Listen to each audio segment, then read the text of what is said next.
Hello students, welcome to your online class of Hindi second. बच्चों, आज हम लोग हिंदी सेकेंड में कहानी पढ़ने जा रहे हैं। मैं और मेरा व्याकरण में कहानी दिया हुआ है। इसके पहले वाले वीडियो में मैंने आपको भेजा है कि कहानी दो तरह से लिखी जाती है, एक चित्रों के माध्यम से और एक सहायक शब्दों के माध्यम से। तो चित्रों के माध्यम से जैसे इसमें चित्र बनाए गए हैं, एक बूढ़ा व्यक्ति आम का पेड़ लगा रहा है, राजा उसे अपनी प्रजा के साथ आ रहा है और उसे देख रहा है, बूढ़े व्यक्ति को आम का पौधा लगाते हुए। दूसरे चित्र में राजा का बूढ़े व्यक्ति को पौधा लगाते हुए देखना। पहले चित्र में तो राजा अपनी प्रजा के साथ आ रहा है और यहाँ बूढ़ा व्यक्ति पौधा लगा रहा है, और दूसरे चित्र में राजा अपने घोड़े से उतरकर और बूढ़े व्यक्ति को देख रहा है, और तीसरे चित्र में बूढ़ा व्यक्ति और राजा एक दूसरे के साथ बातचीत कर रहे हैं। राजा बूढ़े व्यक्ति से पौधा लगाने का कारण पूछ रहा है और बूढ़ा व्यक्ति उन्हें पौधा लगाने का कारण बता रहा है। बच्चों, चलो अब हम सहायक शब्दों के आधार पर ये आम का पेड़ नामक कहानी को पढ़ेंगे। कुंतलपुर का राजा बड़ा ही न्यायप्रिय था। वह अपनी प्रजा के सुख दुख का ध्यान रखता था। प्रजा भी उसकी बहुत आदर करती थी। जैसा कि अगर राजा अपनी प्रजा के सुख दुख का ध्यान रखेगा तो प्रजा भी उसका आदर करेगी।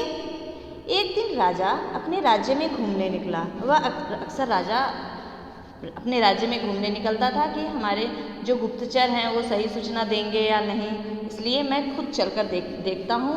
भेष बदल बदल कर राजा अपने राज्यों में घूमते थे और परेशानियों को, समस्याओं को समझते थे।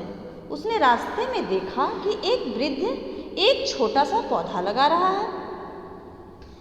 राजा हैरान होकर उसके पास गया और बोला, आप किस चीज का पौधा लगा रहे हैं?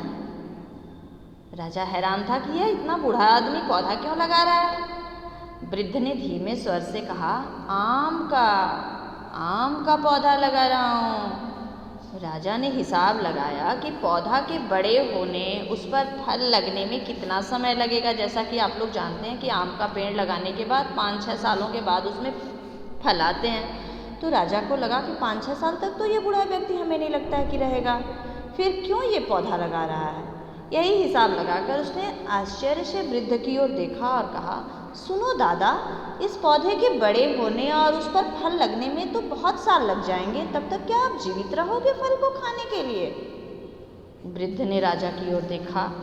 राजा सोच रहा था कि यह वृद्ध ऐसा काम कर रहा है जिसका फल उसे मिलेगा ही नहीं, बेकार में लगा रहा है।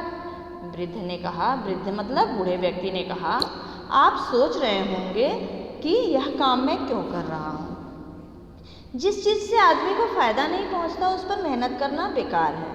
लेकिन यह भी तो सोचिए कि हमने दूसरों के मेहनत का कितना फ़ायदा उठाया है। दूसरों के लगाए पेड़ों के कितने फल अपने ज़िंदगी में हमने खाए हैं। हमने भी तो आम खाए हैं। क्या हमने आते आम लगाया था या आते हमने अमरूद लगाया था कि उसका फल हम खा रहे हैं? आखिर दूसरे लोगों ने लगाया था तभी तो पेड़ों से फल निकले तो हमने खाया था। क्या उस कर्ज को उतारने के लिए हमें कुछ नहीं करना चाहिए? करना चाहिए ना। क्या हमें इस भावना से पेड़ नहीं लगाने चाहिए कि उनके फल दूसरे लोग खा सकें? जैसे हमने दूसरों के लगाए हुए पेड़ों का फल खाया है तो हम भी पेड़ लगाएं ताकि आने वाली जनरेशन उसके फलों को खा सके।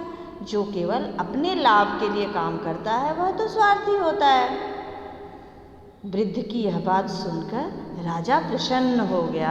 राजा खुश हो गया क्योंकि आज उसे बहुत बड़ा ज्ञान मिला था। बच्चों, हमें दूसरों के हितों को ध्यान में रखते हुए भी काम करने चाहिए। ये नहीं सोचना चाहिए ये काम कर रहे हैं इसका फ़ायदा केवल हमें ही मिले।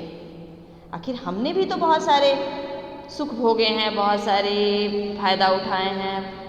हमारी अगली पीढ़ी, हमारे बाबा दादा बड़े लोग किए हैं, उसका फ़ायदा हम उठा रहे हैं। तो हम भी कुछ करेंगे तभी तो हमारे आने वाली जनरेशन भी उसका फ़ायदा उठाएगी।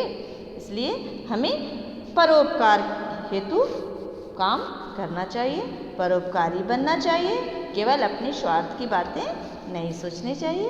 ओके, आपको कहानी ये अच्छी लगी होगी, इसे आप याद करेंगे और कॉपी में लिखेंगे। Okay, thank you class.